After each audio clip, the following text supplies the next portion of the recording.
Sanath Nagar ESI దవాఖానా contract ఉద్యోగుల ఆందోళన రెండో రోజు కొనసాగుతోంది. పెంచిన జీతాలు చెల్లించడంతో పాటు ఉద్యోగాల నుంచి తొలగించిన వారిని మళ్లీ తీసుకోవాలంటూ ఆందోళన చేస్తున్నారు. దాదాపు 300 మంది ఉద్యోగులు ఆందోళనలో పాల్గొనడంతో వైద్య సేవలకు ఆటంకం ఏర్పడింది. మరిన్ని విషయాలు నరేందర్ అందిస్తారు. సనత్ నగర్ హాస్పిటల్లో చినికి గాలివానగా ఎంప్లాయీస్ సంబంధించినటువంటి ఆందోళన కొనసాగుతుంది.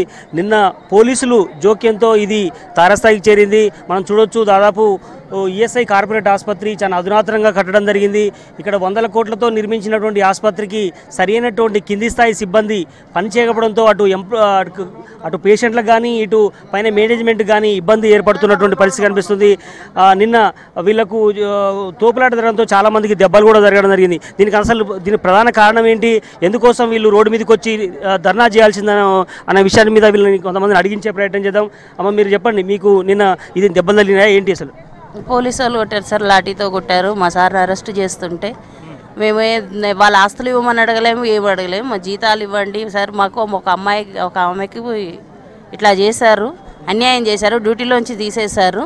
20 రోజులు తిప్పించుకొని మళ్ళీ డ్యూటీలో పెట్టుకోమంటే ఆమెని బెదిరించేస్తే ఆమె సూసైడ్ అటెంప్ట్ చేసుకుంది, బావిలో పడింది. దానికోసం అని ఆమెకి న్యాయం చేయమనేసి మేము అడిగేసి మేము ధర్నాలో కూర్చున్నాం సార్. దానంతే మేము కూర్చొని ఆల్రెడీ మా సార్ వాళ్ళతో మాట్లాడి వాళ్ళంతా లాస్ట్ మూమెంట్ వచ్చేసరికి పోలీసు వాళ్ళకి ఏమైందో తెలియదు, ఒకేసారి మా మీదకి అటాక్ చేసి అందరిని చితకబాదడము, ఆ లేడీస్ అని చూడకుండా పిన్నిసులతో పడవటము, లాఠీలతో కొట్టడము, దారుణంగా తిట్టి దారుణంగా కొట్టి. ఎన్ని సంవత్సరాలుగా ఇక్కడ పనిచేస్తున్నారు? మేము 1 year అయింది సార్. సూపర్ స్పెషాలిటీ వాళ్ళు అయితే 7 years అవుతుంది సార్. వాళ్ళు చేయబట్టి వాళ్ళు 7, ఇప్పుడు ఆమె తీసి బావిలో పడిన ఆమె 7 years నుంచి చేశారు. 7 years నుంచి చేసిన ఆమె అక్కడ ఏమీ కారణం లేవు సార్. ప్రధాన కారణాలని ఏమీ లేవు, అసలు ఏ కారణాలు లేకుండా యూనియన్ పెట్టుకున్నారు. యూనియన్లో నుంచి వీళ్ళని తీసేసి యూనియన్ తీసేయాలనే ప్లాన్లో ఉన్నారు సార్ వీళ్ళంతా.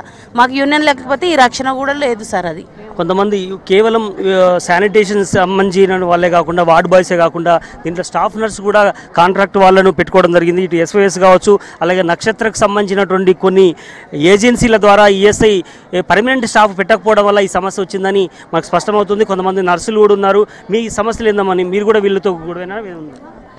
మేము గత 2 yearsగా పనిచేస్తున్నామండి. మాకు అసలు శాలరీస్ టైంకి రావడం లేదు. మాకు అసలు చెప్పినప్పుడు రిక్రూట్మెంట్ చేసుకున్నప్పుడు 20,000 శాలరీ వస్తుంది, ఈఎస్ఐ పిఎఫ్ కట్ అయ్యి అని అన్నారు. దాని ప్రకారం మాకు అసలు శాలరీస్ ఇవ్వడం లేదు. 13,000 ఇస్తున్నారు. అది కూడా ఒక ఆబ్సెంట్ అయితే 1,000 రూపీస్ కట్ చేస్తున్నారు పర్ డే. మళ్ళీ మాకు ఈఎల్స్ కానీ సిఎల్స్ కానీ మెటర్నిటీ లీవ్స్ కానీ ఏవీ లేవండి. అంత ఫ్రీ సర్వీసే చేస్తున్నాం. ఒకవేళ మేము సిక్ అయ్యి హాలిడేస్ ఆఫ్ తీసుకున్నా కానీ మాకు ఆ రోజుకి 1,000 రూపీస్ 1,500 అలాగా కట్ చేస్తున్నారు. అదే వర్క్ చేస్తే 500 కూడా వేయడం లేదు.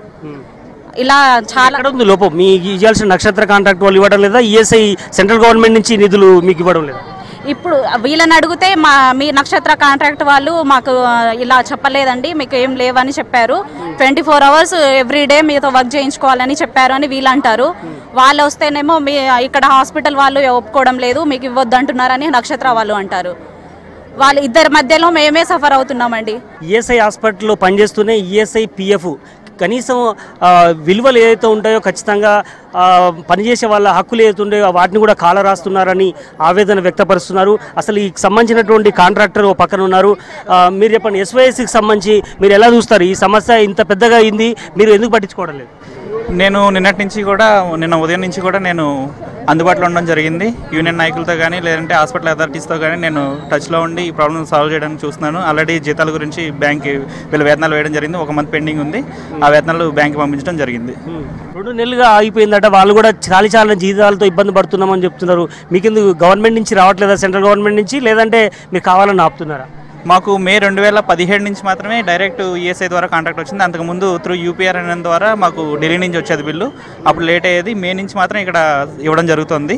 ఇప్పుడు జూన్ మంత్ కూడా నిన్న శాంక్షన్ చేసినారు. జూన్ మంత్ బిల్లు నిన్న బ్యాంకు పంపించినారు. నేను జీతాలు కూడా బ్యాంకు పంపించడం జరిగింది. ఆందోళన చూస్తున్నట్టయితే మనకు అర్థమవుతుంది, సరైన పద్ధతిలో నిర్మించుకోకుండా ఉండడం వల్ల ఈ సమస్య వచ్చిందని స్పష్టమవుతుంది. ఏదైనప్పటికీ మాత్రం కేంద్ర మంత్రిగా ఉన్నటువంటి దత్తాత్రేయ జోక్యం చేసుకొని ఈ సమస్యకు పరిష్కారం కనుక్కోవాల్సిన అవసరం ఎంతైనా ఉంది.